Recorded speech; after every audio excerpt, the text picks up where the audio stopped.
یہاں سے اللہ تعالیٰ فرما رہے ہیں کہ فَإِذَا أَفَضْتُم مِّنْ عَرَفَاتٍ فَاذْكُرُوا اللَّهَ عِندَ الْمَشْعَرِ الْحَرَامِ جب تم میدان عرفات سے واپس لوٹ آؤ تو اللہ تعالیٰ کو یاد کرو مشعر حرام کے پاس، وَاذْكُرُوا كَمَا هَدَاكُمْ، اور اللہ تعالیٰ کو یاد کرو جس طرح اللہ تعالیٰ نے تمہیں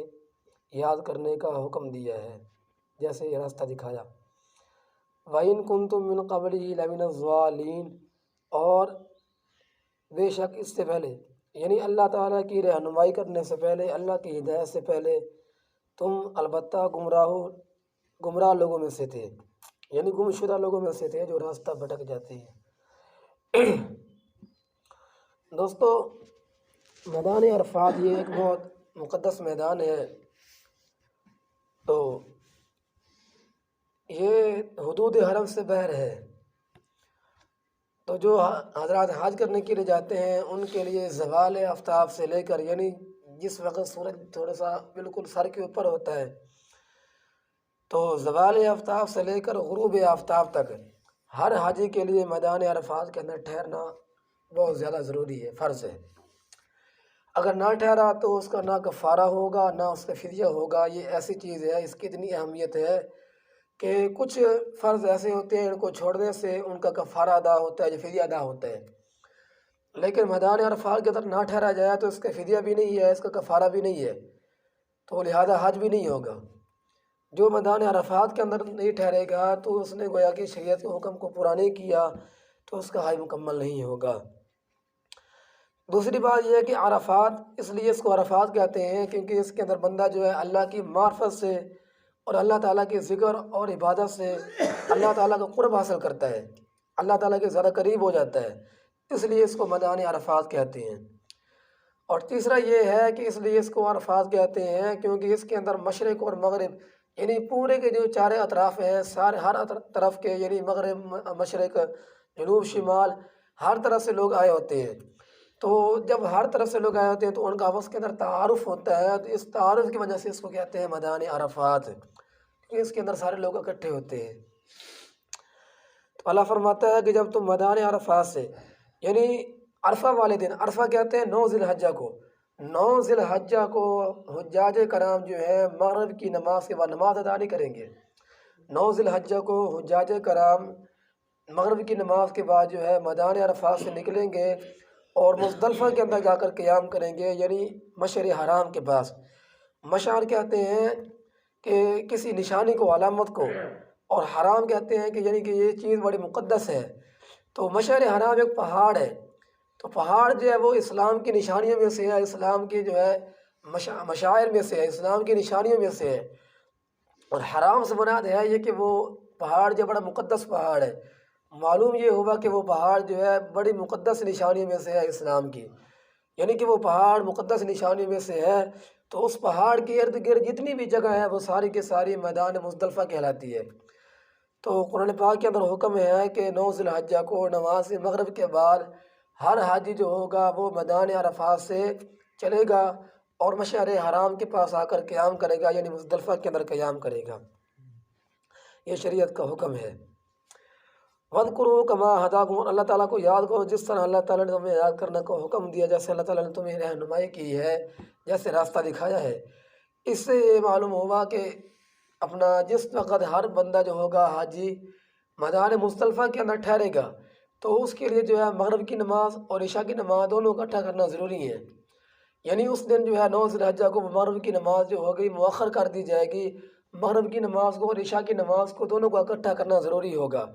تو اللہ تعالیٰ کا یہ حکم ہے کہ 9 ذی الحجہ کو مغرب کی نماز اور عشاء کی نماز دونوں کو اکٹھا پڑھنا ہے، نہ کہ ہر ایک وقت کے اندر۔ تو معلوم یہ ہوا کہ اس دن جو ہے یہ خاص عبادت ہے، یعنی ایک اللہ تعالیٰ کا خاص حکم ہے کہ اس دن مغرب کی نماز کو مؤخر کر دو اور مغرب کی نماز کو عشاء کی نماز کے ساتھ پڑھو۔ 9 ذی الحجہ کو مغرب کی نماز اور عشاء کی نماز کو اکٹھا پڑھو میدان مزدلفہ کے اندر۔ وَاذْكُرُوا كَمَا هَدَاكُمْ، اللہ کا ذکر اس طرح کرو جیسے اللہ تعالیٰ نے تمہیں ذکر کرنے کا جو ہے راستہ دکھایا ہے۔ اس سے ایک بات یہ بھی معلوم ہوئی کہ جس طرح شریعت نے اور اللہ تعالیٰ نے اور اللہ کے رسول نے اللہ کا ذکر کرنے کا اور درود شریف پڑھنے کا اور نفلی عبادات کرنے کا حکم دیا ہے، ان کو اسی طرح ادا کیا جائے۔ ان کے اندر اپنا قیاس کرنا، اپنا اتحاد کرنا، اپنی طرف سے رہ کے منتخب کر لینا کہ جی اس طرح پڑھیں گے تو اس طرح اتنا ثواب ملے گا، زیادہ پڑھیں گے تو زیادہ ثواب ملے گا، 2 نفل ہیں تو 4 کر لیتے ہیں زیادہ ثواب مل جائے گا، تو یہ کوئی عقل مندی کی بات نہیں ہے۔ آج کل ہم کہتے ہیں نا جی جو نفل نہیں پڑھتا وہ گناہ گار ہوگا، تو کتاب کے اندر یہ لکھا میں پڑھ رہا تھا کہ یہ سراسر غلطی اپنا بے وقوفی ہے۔ جو لوگ یہ کہتے ہیں کہ جو نفل نہیں پڑھتا وہ گناہ گار ہوگا، یہ بے وقوفی کی بات ہے۔ کیوں؟ یہاں قرآن پاک کے اندر آگے وَاذْكُرُوا كَمَا هَدَاكُمْ کہ اللہ تعالیٰ کو اس طرح یاد کرو، اللہ کا ذکر اس طرح کرو جیسے اللہ نے تمہیں راستہ دکھایا ہے۔ اب یہ معلوم ہوا کہ جس طرح اللہ تعالیٰ نے حکم دیا ہے، اللہ نے کیا حکم دیا، اللہ کے رسول نے کیا حکم دیا کہ یہ نفلی صدقات جو ہیں، نفلی روزے ہیں، نفلی صدقات ہیں، اسی طرح اپنا جو ہے یہ نفلی عبادات ہیں، ساری کی ساری نماز ہے،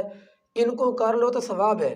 نہ کرو تو کوئی بندہ گناہ گار نہیں ہوگا۔ جب اللہ کا رسول اور اللہ فرما رہا ہے کہ بندہ گناہ گار نہیں ہوگا، شریعت یہ کہہ رہی ہے کہ بندہ گناہ گار نہیں ہوگا، تو میں اور تم کیا کون ہوتے ہیں کہ اس کو کہہ دیں کہ یہ گناہ گار ہے، یہ خطا وار ہے، لہٰذا یہ نفل نہیں پڑھتا، اس کو گناہ ہوگا۔ تو لہٰذا کسی کو یہ کہنے کی گنجائش نہیں ہے کہ یہ نفل نہیں پڑھتا، یہ گناہ گار ہوگا۔ جب اللہ اور اس کا رسول کہہ رہا ہے کہ وہ بندہ خطا گار نہیں ہے، وہ پڑھ لے تو ثواب ہے، نہ پڑھ تو گناہ گار نہیں ہوگا۔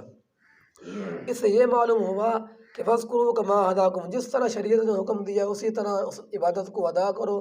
اسی طرح نفلی صدقات ہے، نفلی عبادات ہے، نفلی روزہ ہے، جس طرح شریعت کی طرف سے حکم دیا گیا ہے اسی طرح اس کو ادا کرو۔ کسی لفظ کو مقدم کر دینا، پہلے لے آنا، یا کسی لفظ کو مؤخر کر دینا دعا کے اندر، یا صدقے یا کسی طرح کسی نماز کے اندر، نفلی نماز کے اندر، سنت کے اندر کسی لفظ کو پہلے لے آنا بعد کے اندر لے آنا، یہ بھی ٹھیک نہیں ہے۔ ہم کہتے ہیں نا جی اس طرح کر لیں گے تو یہ زیادہ ثواب ہو جائے گا، یہ بالکل ٹھیک نہیں ہے۔ وَإِن كُنتُم مِّن قَبْلِهِ لَمِنَ الضَّالِّينَ اور آگے اللہ فرماتا ہے کہ پہلے جب میں نے تمہاری رہنمائی نہیں کی تھی، میں نے تمہیں راستہ نہیں دکھایا تھا، اس سے پہلے تم گم شدہ راستے کے اندر تھے، یعنی تمہارا راستہ گم شدہ تھا، تمہیں پتہ نہیں تھا۔ تو آج کا سبق یہ ہمیں یہ حاصل ہوا کہ جس طرح اللہ اور اس کے رسول نے ہمیں عبادت کرنے کو حکم دیا ہے، اسی طرح تمام جتنی عبادات ہیں، چاہے وہ نفلی عبادات ہیں، سنتیں ہیں، اور اسی طرح فرض ہیں، واجبات ہیں، ہر ایک عبادت کو اس کے آداب کے ساتھ اور مستحبات کے ساتھ ان کی رعایت رکھتے ہوئے ادا کیا جائے، نہ کہ اپنے طریقے کے ساتھ۔ اللہ سے دعا کہ اللہ تعالیٰ ہم سب کو اس پر عمل کرنے کی توفیق عطا فرمائے۔ بسم اللہ الرحمن الرحیم، الحمدللہ رب العالمین والصلاۃ والسلام علی سید الانبیاء والمرسلین، ربنا تقبل منا انك انت السميع العليم وتب علينا انك انت التواب الرحيم، لا اله الا انت سبحانك اني كنت من الظالمين، حسبي الله لا اله الا هو عليه توكلت وهو رب العرش العظيم، حسبنا الله ونعم الوكيل نعم المولى ونعم النصير، اللهم لا مانع لما اعطيت ولا معطي لما منعت ولا ينفع ذا الجد منك الجد، وصلى الله تعالى على خير خلقه محمد وآله وأصحابه وآل بيته أجمعين برحمتك يا